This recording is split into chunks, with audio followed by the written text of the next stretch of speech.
Hello. We've been waiting on you guys. Come on in. Welcome to the Wilson. Yeah. You ready? Yeah, let's get it done. Hi, everyone. This is Richard and my beautiful co-host, Marquita.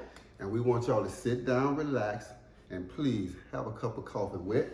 Coffee with the Wilson. That was good, babe. You know what? We didn't even practice that. So that's a good thing. You know what? We got another exciting installment, but I think this one right here is really going to be life-changing. This is something that kind of popped in our hearts on Monday, right? And it's just been resonating with us, and I've been changed just thinking about it. So I'm hoping that we're able to communicate this in such a way where it can really change some lives out there.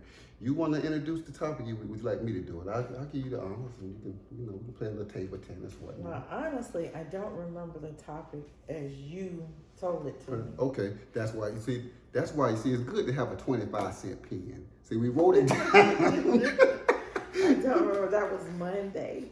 Yeah, it was Monday, wasn't it? So it's almost Monday again. Okay, there it is, babe. The topic is going to be embracing your own uniqueness. I think that is very, very important. Yeah. Now, would you like me to start it off? Because we were discussing some things earlier, and she had some great information. So. Well, I just was sharing with him that Maya Angelou had a quote about uniqueness, and what she said is, if you're always trying to be normal, you will never know how amazing you can be. Ooh. And when I shared that with him, he took it a step further of saying, what is normal? What's normal? Yeah. And I've come to realize, like with many things, because we're all different, our understandings are different. What's normal to me may not be normal to him. It could be, he could have a complete different concept of normal. And I also share with him my opinion. It's my opinion. That in a lot of cases, one of the things that may be going on with even depression is people get overwhelmed trying to be who they think other people think they are. Oh, that's good. Because it is very difficult to keep up a facade of trying to be someone else or something else or like someone else that has nothing to do with who we've been uniquely created to be. Girl, you got to say that. That's good. That's real good. I'm gonna write down. I wrote down rather some definitions. Well, one particular definition, and being that it's embracing your own uniqueness, I took the liberty of getting the definition of uniqueness. It says the quality of being only one of its kind, and then here's three more: special, unusual, and original. I think it's very important for us to realize that each person, and I believe right now on the earth is about 8 billion, maybe 9 billion people, and not one of us are alike. It doesn't matter if you're a twin or a triplet. There are some unique differences about either one of you. There's nobody in this earth is exactly the same. And I even went a little further. I was always kind of like a science geek in high school, so bear with me a little bit. It says Webster says that 1 in 14 million. I don't know if y'all had sex education, but just bear with me. when your mom and dad came together, right? Obviously, the sperm have to fertilize the egg. Correct. Right? That's correct. It says out of the 14 million sperm that were chasing toward the egg, only one got there. Only one. One. That should say something like that. We need to know that you are unique. Before you got here, there was never a person like you. And when you leave, there will never be another. Right. Just think about that. Right. You got anything on that? I think that we don't even know the depths of our uniqueness.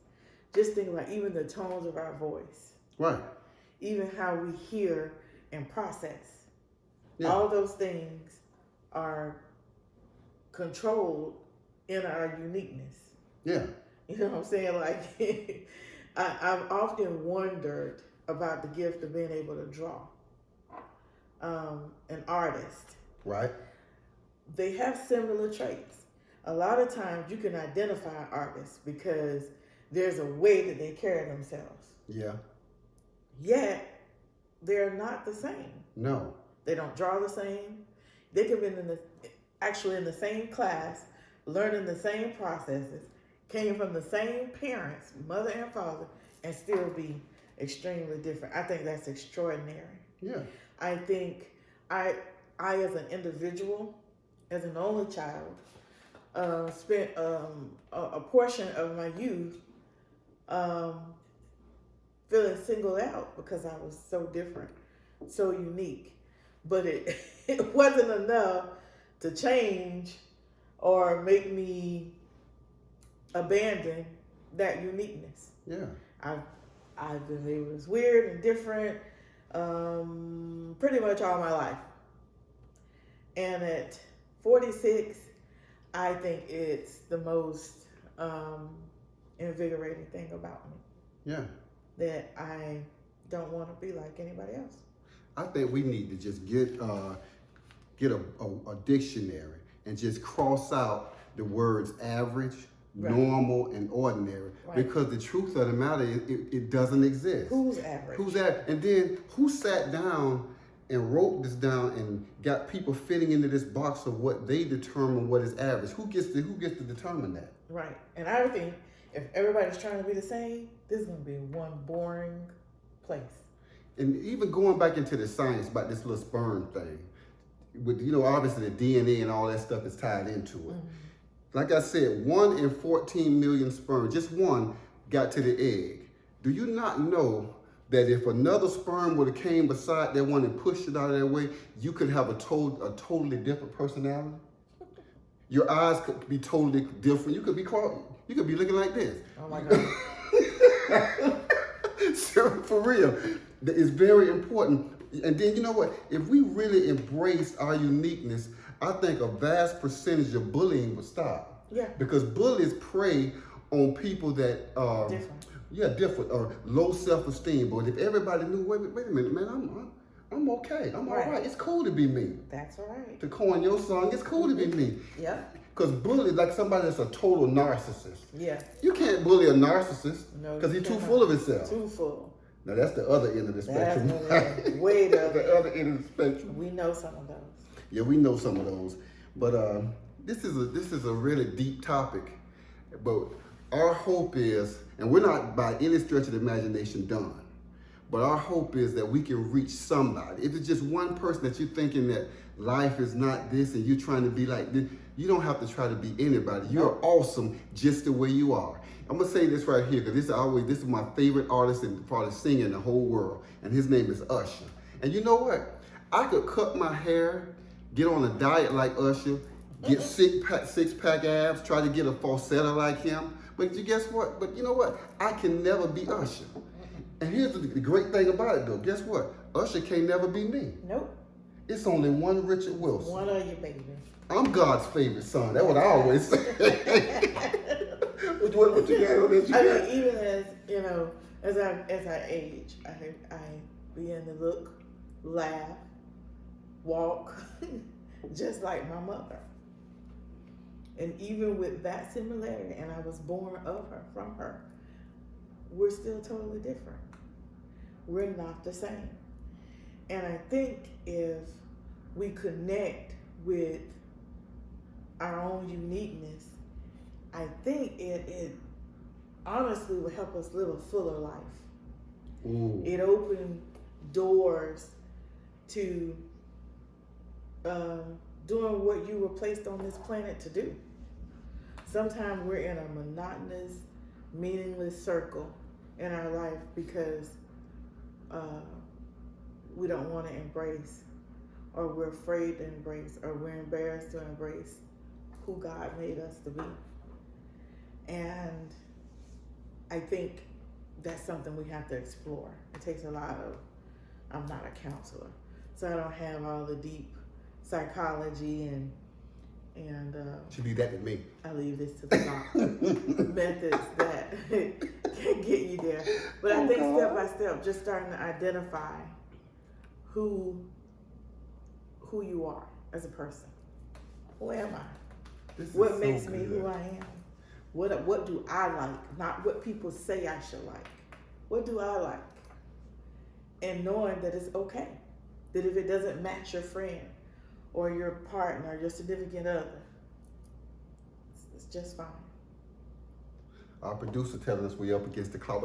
Do I have time for one more scientific fact? Hit it, Doc. Here's another scientific fact. When I say species, I'm talking about it can be a chicken, a human, a monkey, a frog, whatever. But there are 1 trillion species on the face of this earth, right? And even every day, there's about 10 trillion species that are born on this earth, either born or hatched. And this science says that only 1 in 10 trillion species is a human being. Just think about that. It's an absolute miracle to be a human being. Right. We're the only species on this earth that have the capacity to be born in poverty, and we can see something that we want, right?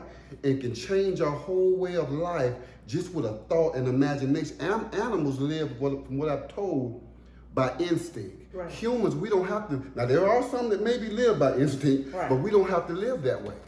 We have imagination, we have reasoning, we have choice, ideas. I mean, my God, it is awesome to be a human being. Endless possibilities. Endless possibilities. You got anything left to say? I don't. I think you've done a great job, Doc.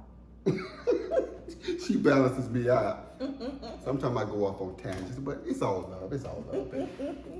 Well, thank you guys for joining us again for another installment of Coffee with the Wilsons. Yes. As you can see, we're just passionate about doing this, and we love you guys, and we can't wait to be back with you again on next week. But until then, have a blessed week. Coffee over donuts and coffee over